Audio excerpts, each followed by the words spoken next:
Bonjour à tous. Aujourd'hui, cette vidéo s'appelle Le mur de la personnalité.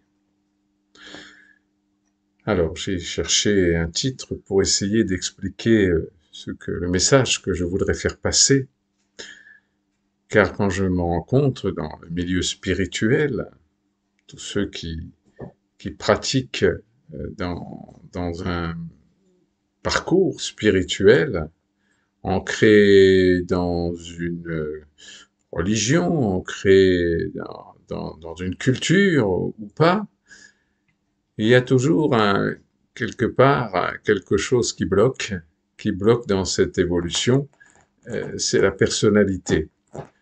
La personnalité, c'est, si vous voulez, notre mode de fonctionnement. Mais c'est un mode de fonctionnement que nous avons fabriqué dans l'enfance.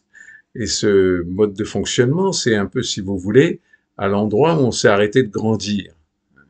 On a fait tout un système pour survivre, pour s'adapter à notre famille, notre culture, notre environnement culturel, éducatif, etc. Et donc, cette personnalité, si vous voulez, c'est la maladie de l'âme. C'est-à-dire, c'est quelque chose qui n'est pas une construction normale de l'être. Donc, à force de côtoyer des gens dans des parcours spirituels, je me rends compte qu'ils veulent bien évoluer, ils veulent bien accepter tous les messages, toutes les pratiques surtout qui leur sont enseignées, mais ils veulent pas changer le système qu'ils ont construit à l'intérieur d'eux-mêmes. Et ça donne d'ailleurs dans les ashrams ou ailleurs des relations très compliquées entre les êtres humains qui se croient tous évoluer au niveau spirituel, alors qu'ils sont souvent au niveau psychologique très infantiles. Donc c'est déjà de découvrir à l'intérieur de soi, parce que les autres, on ne peut pas les changer, mais soi, on peut évoluer. Hein. Donc de découvrir comment je fonctionne depuis ma plus tendre enfance. Est-ce que j'ai tendance à vouloir contrôler, des tendances à vouloir fusionner, des tendances à vouloir incorporer les autres dans mon monde, ou des tendances à être masochiste, c'est-à-dire à vouloir me sacrifier pour faire plaisir aux autres, ou une tendance à me rigidifier à l'intérieur de moi pour ne pas me laisser envahir par les émotions, par exemple. Tout ça, c'est des modes de fonctionnement qui ont été créés et qu'il va falloir détruire carrément. Hein. Comme, vous voyez, un mur. Un mur, vous comprenez bien que si c'est un mur qui vous empêche d'avancer, vous pouvez passer par-dessus peut-être. Le mieux, c'est de le démolir pour avoir une ouverture la plus belle possible sur le monde extérieur, sur un monde qui est au-delà de votre monde personnel. Donc ce mur de la personnalité, c'est vraiment à comprendre que la personnalité n'est pas un but en soi. C'est tout à fait normal de la faire évoluer, cette personnalité. Autrement dit, de devenir beaucoup plus mature, beaucoup plus adulte, beaucoup plus libre intérieurement, et de laisser les autres aussi d'être le plus libre possible pour que vous soyez vraiment dans l'empathie et la compassion, et non pas quelque chose qui est dicté par votre histoire. Donc je vous encourage, je m'encourage aussi, même si je pense que ce mur de ma personnalité a déjà été bien démantelé, il peut rester encore des traces, hein, ça ne me pose pas de problème. Mais l'important, c'est de voir clair dans notre construction intérieure. Et voir clair, c'est d'abord de voir nos blessures. Nos blessures, ce sont des refus de la vie réelle.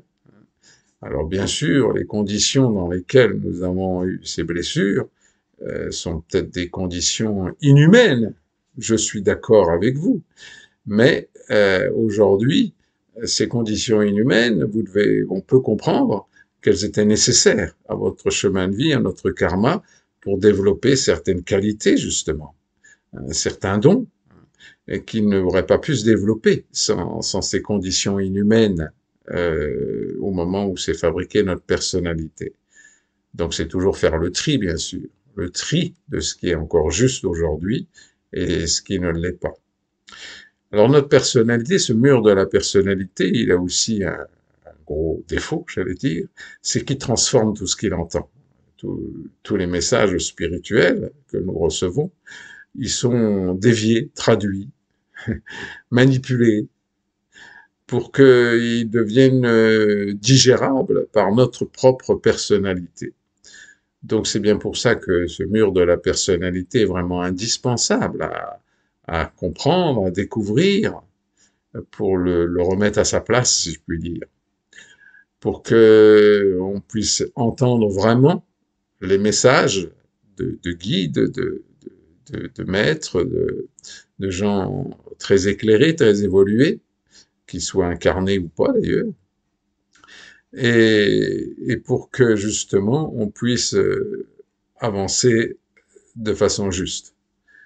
Donc je le répète, dans le monde spirituel, je rencontre beaucoup de gens qui sont encore esclaves de leur personnalité, tout en croyant être dans un vrai chemin spirituel. Quelque part, c'est pas tout à fait juste. Et ce mur de la personnalité se découvre justement par la psychologie, par une psychothérapie ultra profonde, beaucoup plus même qu'une psychothérapie classique. Mon maître faisait des lying. Des lying, je ne sais pas si vous avez entendu parler, c'est une sorte de psychanalyse, mais une psychanalyse éclairée par par la spiritualité hyper profonde de l'Inde et de toutes les cultures qui ont vraiment travaillé sur le vrai fond de la personnalité. J'ai une petite pensée aujourd'hui pour cette grande fête qui va avoir lieu en Inde et qui devrait rassembler, qui aura lieu tous les 144 ans et qui devrait rassembler 500 millions de personnes.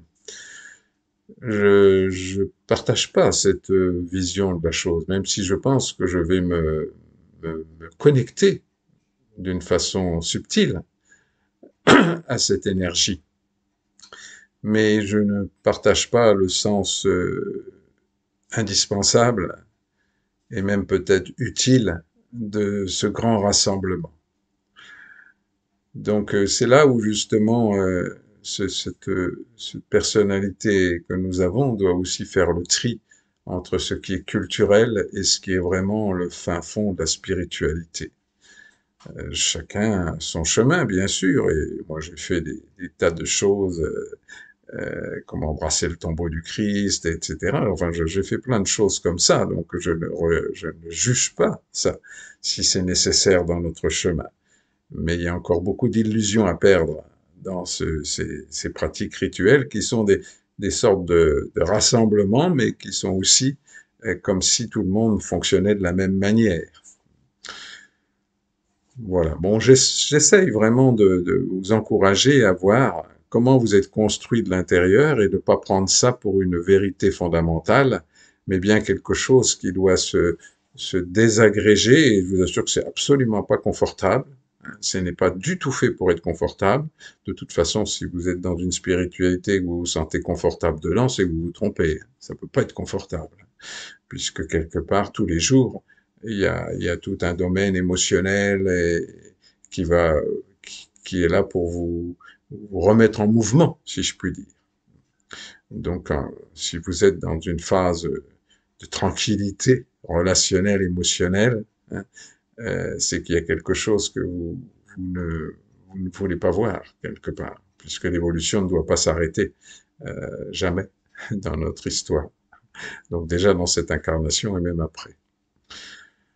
Voilà, ben je vous encourage à découvrir au fond de vous-même comment est construite votre personnalité. Je le répète, moi, j'ai écrit un livre à ce sujet, hein, qui s'appelle Le vrai prix du bonheur, qui est vraiment un outil extraordinaire pour comprendre comment on fonctionne et ce qu'est la vraie spiritualité et la psychologie liée à cela. Mais voilà, c'est à vous de voir si ça peut être dans vos objectifs. Voilà, bah écoutez, plein d'encouragement, plein de joie de vivre, qu'est-ce que je peux dire de plus? Et n'ayez pas peur de travailler sur vous-même pour ne pas vous être emporté par cette personnalité qui vous amènera que tôt ou tard des conflits physiques, des maladies, des choses qui vont vous surprendre, mais qui ne sont pas nécessaires si vous vous attaquez dès maintenant au mur de votre personnalité. Voilà, plein de bonheur, plein de tendresse. Et ça, l'amour, la tendresse, c'est idéal pour démolir ce mur. Bonne journée à vous, plein de soleil, du soleil dans votre cœur. Au revoir.